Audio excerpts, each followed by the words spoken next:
Madinah dari Tadnis Biologi kelas 2A. Nah, saya akan menjelaskan mengenai jawaban ujian akhir semester pada mata kuliah Ilmu Kalam yang membahas beberapa aliran dan tokoh penting dalam perkembangan teologi Islam. Nah, menurut saya mempelajari ilmu kalam itu tuh sangat penting karena membantu kita memahami bagaimana para ulama dan pemikiran Islam menjelaskan hubungan antara manusia dengan Tuhan, konsep kebebasan, terus takdir, penggunaan akal, hingga peran agama dalam kehidupan sosial. Nah, walaupun pemikiran-pemikiran ini muncul sejak abad-abad terdahulu, tapi bisa digunakan hingga saat ini. Pada pembahasan yang pertama, saya akan menjelaskan perbedaan antara aliran Qadariyah dan Jabariyah. Kedua aliran ini tuh memiliki pandangan yang sangat berbeda mengenai kebebasan manusia dalam bertindak. Qadariyah tuh berpendapat bahwa manusia tuh memiliki kebebasan untuk menentukan pilihan dan tindakannya sendiri. Nah, artinya ketika seseorang melakukan suatu perbuatan baik maupun buruk, maka ia bertanggung jawab atas perbuatan tersebut. Karena manusia tuh memiliki kebebasan memilih. Nah, maka manusia tuh juga layak menerima pahala atas kebaikannya gitu, dan menerima hukuman atas perbuatannya.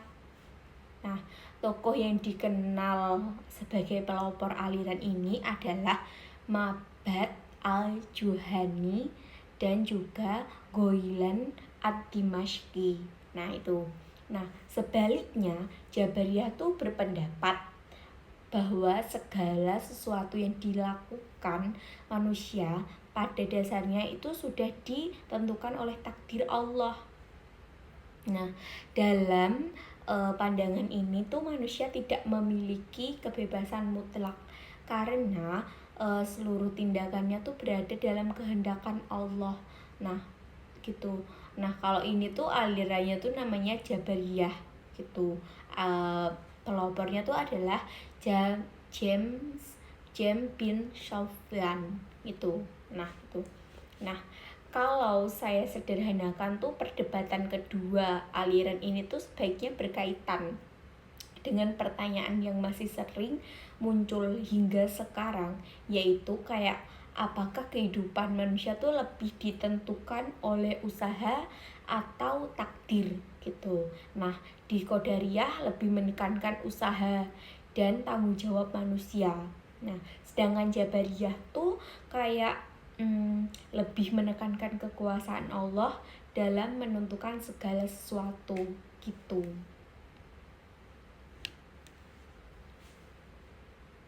Nah, selanjutnya tuh saya akan membahas aliran Mu'tazilah. Nah, yang dikenal sebagai aliran rasional dalam Islam. Nah, Mu'tazilah tuh memiliki 5 prinsip dasar yang disebut al-usul al-khamsah gitu. Al-usul al-khamsah gitu ya. Yang prinsip pertama tuh adalah at-tauhid. Al-tauhid itu atau keesaan Allah gitu. Nah, Mu'tazilah sangat menekankan kemurnian tauhid dan berusaha menghindari pemahaman yang dapat menyerupakan Allah dengan makhluk gitu.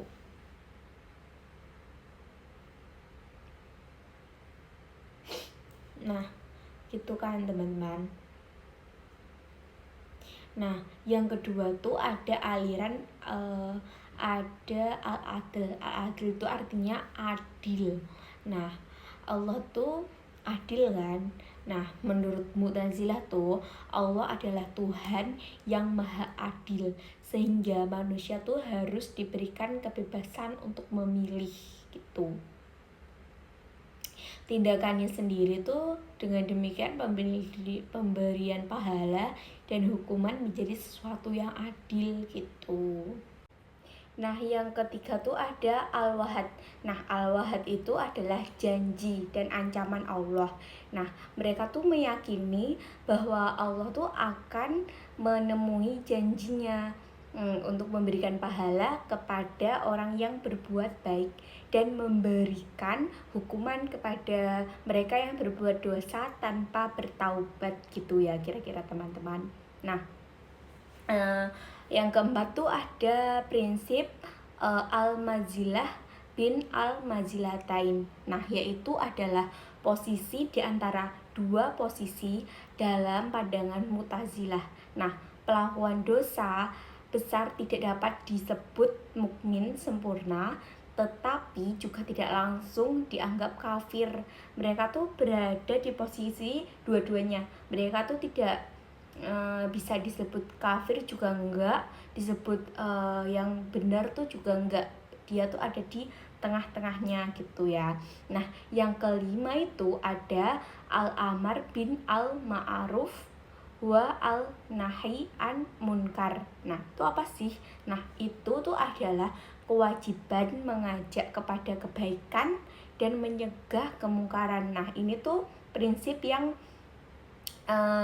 buat kita tuh terhindar dari kemunkaran gitu. Nah, itu agar kita tuh berbuat baik gitu. Nah, menurut saya yang menarik dari Mu'tazilah ini tuh adalah keberanian mereka menggunakan akal dalam memahami persoalan agama. Nah, karena itulah Mu'tazilah tuh sering dikenal sebagai aliran yang sangat rasional dalam sejarah pemikiran Islam itu. Nah, yang pembahasan berikutnya tuh adalah mengenai Muhammad Abduh. Beliau tuh merupakan salah satu tokoh pembaru Islam yang sangat berpengaruh pada masa modern. Nah, Muhammad Abduh itu tuh berpendapat bahwa akal dan wahyu memungkinkan bertentangan karena keduanya tuh sama-sama berasal dari Allah gitu. Nah, oleh karena itu manusia itu tuh harus menggunakan akalnya untuk memahami ajaran agama dan menghadapi perkembangan zaman gitu loh, agar kita tuh nggak ikut-ikut gitu. Nah, kita harus menggunakan akal kita kalau itu tuh aliran yang sesat dan aliran yang nggak baik gitu. Nah, namun demikian Muhammad Abduh tuh juga menegaskan bahwa akal itu tuh memiliki batas dalam hal-hal yang sudah dijelaskan secara tegas. Nah, oleh wahyu tuh manusia tetap bisa tetap harus menjadikan wahyu sebagai pedoman utama. Nah, wahyu tuh harus menjadi pedoman utama gitu. Nah, selain itu tuh Muhammad Abduh mengambil posisi yang moderat. Nah, dalam persoalan kebebasan manusia, menurutnya tuh manusia memang memiliki kebebasan untuk memilih, tetapi kebebasan tersebut tuh harus tetap berada dalam kekuasaan Allah.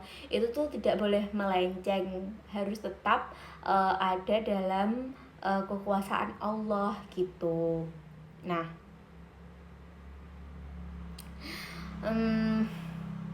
menurut saya tuh ya, pemikiran Muhammad Abduh tuh masih sangat relevan bagi mahasiswa saat ini. Kita tuh dituntut untuk berpikir kritis gitu, memanfaatkan ilmu pengetahuan dan terbuka terhadap perkembangan zaman tanpa meninggalkan nilai-nilai agama gitu. Nah, baik teman-teman, selanjutnya tuh saya akan membahas mengenai pemikiran Muhammad bin Abdul Wahhab. Nah, yang sering dikaitkan dengan pergerakan pemurnian ajaran Islam gitu. Nah, beliau ini tuh menekankan pentingnya tauhid ubudiyah gitu, yakni keyakinan bahwa seluruh bentuk ibadah hanya boleh ditunjukkan kepada Allah gitu. Karena itu Muhammad bin Abdul Wahab tuh mengkritik uh, kayak berbagai praktik yang dianggap tuh tidak sesuai dengan ajaran Islam gitu, yang murni. Dia tuh bilang kayak gitu. Nah, beliau ini tuh menolak praktik-praktik yang dianggap mengandung unsur bid'ah gitu, kayak khurafat dan syirik gitu. Menurutnya tuh berbagai bentuk pemujaan kepada selain Allah tuh dapat mengurangi kemurnian tauhid, kayak ziarah kubur ke makam wali-wali gitu. Nah, dia tuh juga menganggap syirik gitu.